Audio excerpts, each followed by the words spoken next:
وہ دو آدمی کون تھے جو زمین کھود کر حضور صلی اللہ علیہ وسلم کا جسم مبارک چرانا چاہتے تھے، اور سلطان نور الدین زنگی کو ان دونوں کے بارے میں کیسے معلوم ہوا، اور سلطان نے مدینہ آ کر ان دونوں کو کیسے پکڑا؟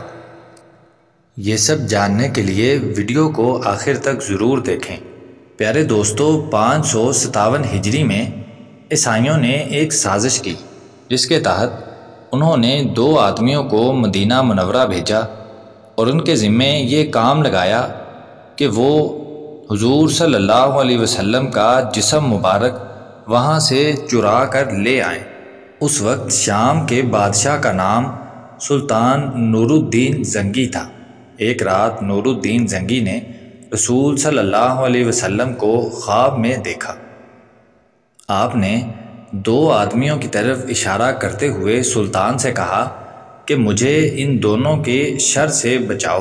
سلطان کو جب یہ خواب آیا تو اچانک اٹھ بیٹھے اور نم آنکھوں سے فرمایا، میرے ہوتے ہوئے میرے آقا صلی اللہ علیہ وسلم کو کون ستا رہا ہے؟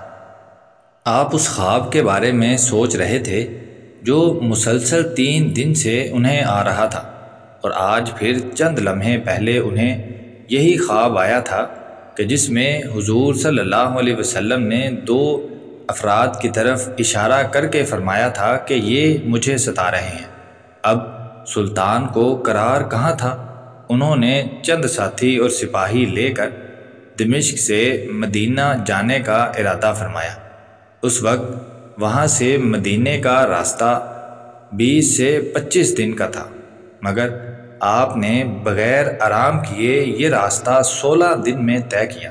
مدینہ پہنچ کر آپ نے مدینہ آنے جانے کے تمام راستے بند کروائے اور تمام خاص و عام کو اپنے ساتھ کھانے پر بلایا۔ اب لوگ آ رہے تھے اور آپ ہر کسی کا چہرہ دیکھ رہے تھے، مگر آپ کو وہ چہرے نظر نہ آئے جن کی آپ کو تلاش تھی۔ اب سلطان کو فکر لاحق ہوئی اور آپ نے مدینہ کے حاکم سے فرمایا، کیا کوئی ایسا ہے جو اس دعوت میں شریک نہیں ہوا؟ جواب میں اس نے کہا کہ مدینہ والوں میں سے تو کوئی نہیں، مگر 2 باہر سے آئے ہوئے لوگ ہیں جو روضہ رسول کے قریب ایک مکان میں رہتے ہیں، تمام دن عبادت کرتے ہیں اور شام کو جنت البقیع میں لوگوں کو پانی پلاتے ہیں، اور وہ عرصہ دراز سے مدینہ میں مقیم ہیں۔ سلطان نے ان سے ملنے کی خواہش ظاہر کی۔ وہ دونوں لوگ بظاہر بہت عبادت گزار لگتے تھے۔ ان کے گھر میں ایک چٹائی اور 2-4 ضرورت کی اشیاء کے علاوہ کوئی چیز نہیں تھی۔ سلطان نے اس گھر کی تلاشی لی تو چٹائی کے نیچے سے ایک سرنگ دریافت ہوئی۔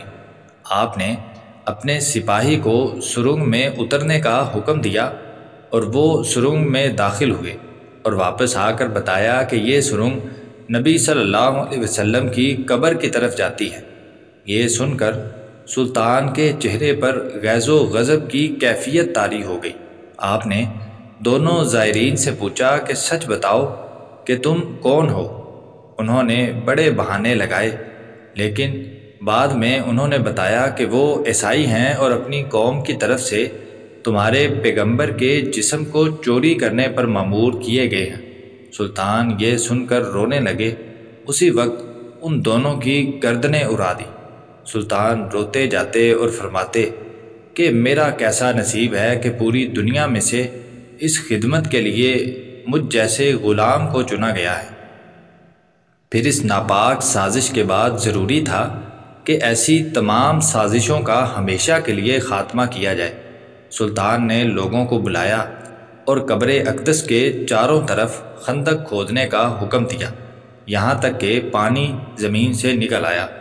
سلطان کے حکم سے اس خندق میں پگھلا ہوا سیسہ بھر دیا گیا۔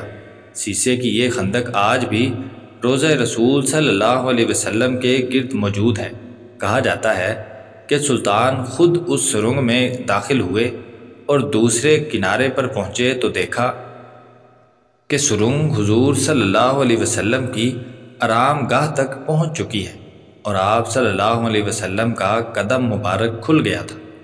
سلطان نے قدم مبارک چوم کر اس سرنگ کو بھروا دیا۔